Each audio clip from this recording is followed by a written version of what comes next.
Selamat datang dan selamat bergabung kembali.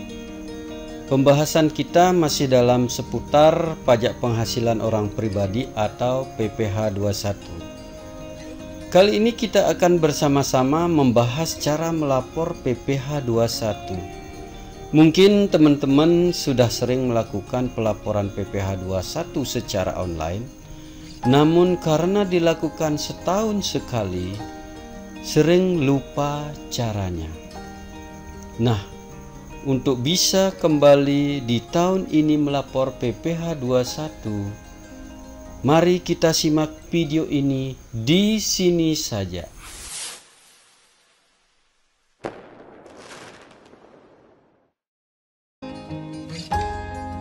(31 Maret merupakan batas akhir waktu pelaporan PPh 21 orang pribadi. Bagi teman-teman di tahun ini adalah menjadi wajib pajak pertama kali melapor PPh 21, maka ada yang perlu menjadi syarat, yang itu harus memiliki kartu NPWP dan memiliki e-PIN. E-PIN adalah seperti yang terlihat pada layar Anda. Adalah merupakan 10 digit nomor yang diterbitkan oleh DJP Dirjen Pajak Direktorat Jenderal Pajak kepada wajib pajak sebagai syarat registrasi DJP online. e-PIN bisa diperoleh secara online dengan mengirim syarat-syarat pendaftaran melalui email ke kantor pelayanan pajak. Adapun syarat-syaratnya adalah yang pertama, mengisi formulir permohonan e-PIN. Itu dapat di-download pada formulir permohonan e-PIN, baik itu PDF ataupun Excel. Yang kedua, scan KTP dan NPWP. Dan yang ketiga, foto selfie pemohon dengan memegang KTP dan NPWP. Nah, setelah kita kirim, kita akan lakukan aktivasi. Pilih di Google, klik, kita masuk ke DJP online. Nah, di sini pilih juga DJP online pajak. Maka akan muncul seperti di layar.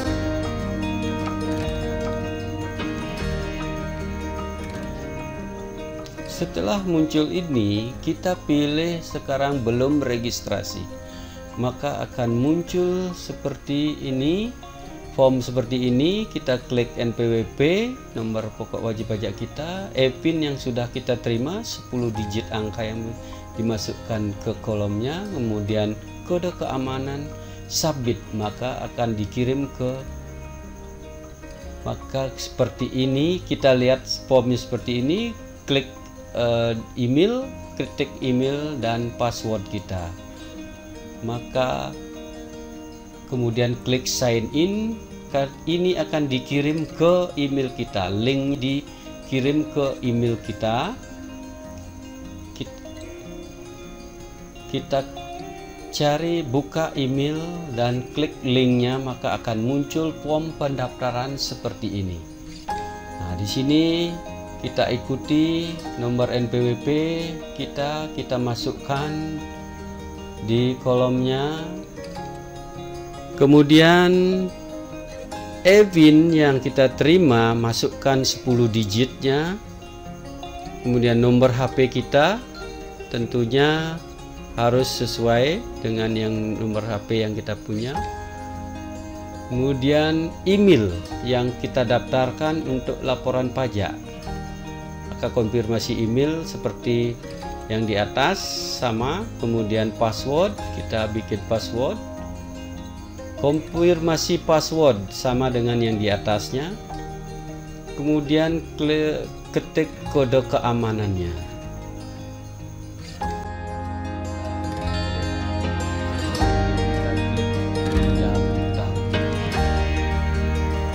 Setelah kode keamanan, kita klik daftar. Maka sudah selesai teraktivasi. Maka kita sudah bisa menggunakan DJP online untuk melaporkan daripada penghasilan kita, PPh 21 kita. Kita sudah bisa melakukan transaksi-transaksi perpajakan di DJP online.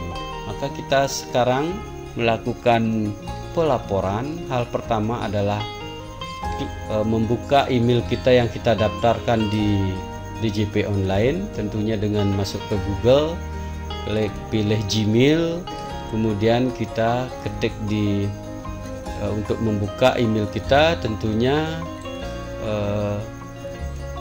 alamat email kita, kemudian klik password email kita yang kita daftarkan tadi waktu aktivasi daripada aktivasi e-PIN. Kemudian klik berikutnya, maka kita sudah login di email.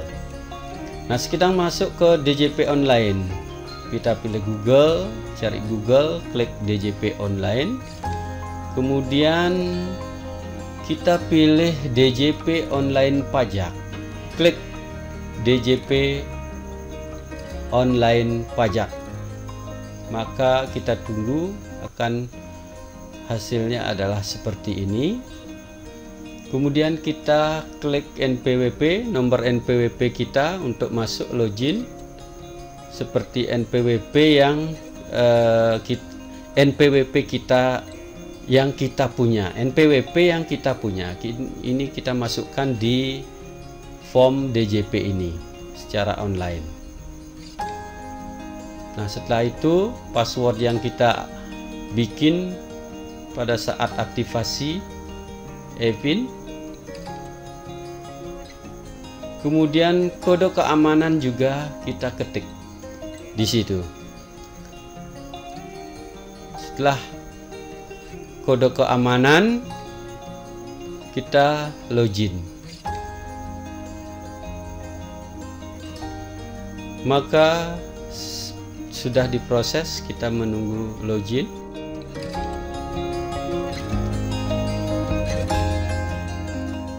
Muncul seperti ini, itu profil semua sudah kita isi. Karena kita akan masuk kepada pelaporan itu, maka kita klik lapor. Maka muncul seperti ini, kita pilih klik e-filing.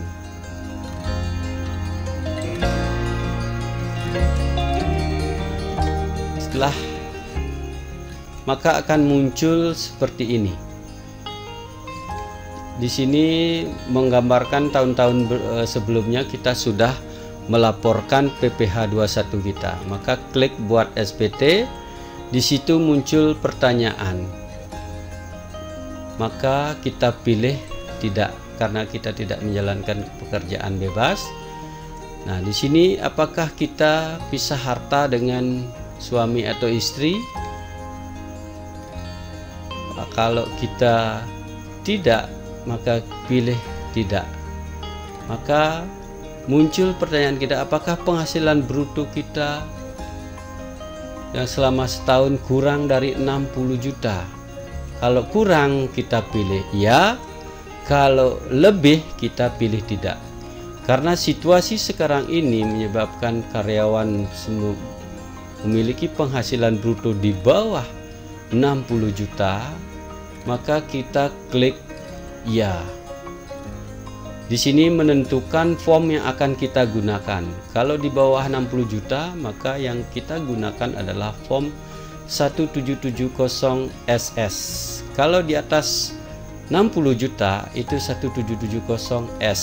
Nah, di sini akan muncul form seperti ini. Maka kita pilih normal. Kemudian tahun pajaknya adalah 2021. Kemudian kita pilih selanjutnya. Maka akan muncul seperti ini. Ini menandakan bahwa perusahaan telah melaporkan penghasilan yang kita peroleh selama setahun. Penghasilan kita yang kita peroleh selama setahun. Maka apakah kita akan mengikuti yang dilaporkan oleh perusahaan tentunya pasti kita akan ikuti. Kita pilih ya, klik ya, kemudian klik OK. Nah, setelah muncul itu, maka akan terlihat berapa penghasilan bruto yang kita peroleh setahun. Nah, di sini tentunya karena kurang, dari kita pilih dulu, klik dulu PTKP, penghasilan tidak kena pajak. Kita status kita adalah pilih di sini. Kalau kita masih lajang tanpa tanggungan, itu adalah TK0. Nah, klik TK0, maka akan muncul langsung tarifnya adalah besarnya PTKP adalah 54 juta rupiah. Karena bruto kita lebih kecil daripada PTKP, maka hasilnya adalah 0. Inilah yang kita laporkan. Inilah yang namanya kita melaporkan SPT nihil. Jadi benar-benar 0 karena penghasilan kita di bawah PTKP. Bukan tidak berpenghasilan, tetapi penghasilan kena pajak kita di bawah daripada penghasilan tidak kena pajak. Kita pilih selanjutnya. Kemudian kalau ada utang dan harta dan kewajiban itu bisa diisi. Kalaupun tidak ada dalam 1 tahun ini, kita pilih langsung ke pernyataan, maka klik setuju. Klik di situ setuju, kemudian selanjutnya kita klik selanjutnya, maka sudah terlihat seperti ini. Kalau sebelum kita akan mengirim SPT ini, kita klik dulu yang berwarna kuning itu di sini. Itu untuk melihat nomor verifikasi yang sudah dikirim ke alamat email kita. Makanya itu gunanya kita membuka email terlebih dahulu, karena verifikasi, nomor verifikasi daripada apa yang kita lakukan itu akan dikirim ke email kita. Maka klik yang berwarna kuning akan muncul seperti ini. Nah, di situ kode atau nomor verifikasi itu kita copy, kita blok ataupun kita catat, boleh. Itu ya untuk praktisnya kita blok saja dan klik kanan itu pilih copy. Kemudian kita kembali ke SPT, laporan PPh 21 kita, SPT tahunan. Setelah kita klik copy ini, kita kembali ke yang depan, ke SPT tahunan, formnya itu kita langsung tempel atau pastikan di kolom itu ya, kode verifikasi itu kita salin di situ, kemudian kirim SPT. Kita klik kirim SPT. Nah, jadi setelah kita memperoleh ini, maka sah sudah kita melaporkan SPT kita tahun masa pajak, tahun pajak 2021. Nah, mungkin ini sudah bisa kita pahami. Sampai di sini mungkin sudah bisa dipahami, dan kita mudah-mudahan kalau ada komentar tolong tulis di kolom komentar. Kita bertemu pada pembahasan berikutnya.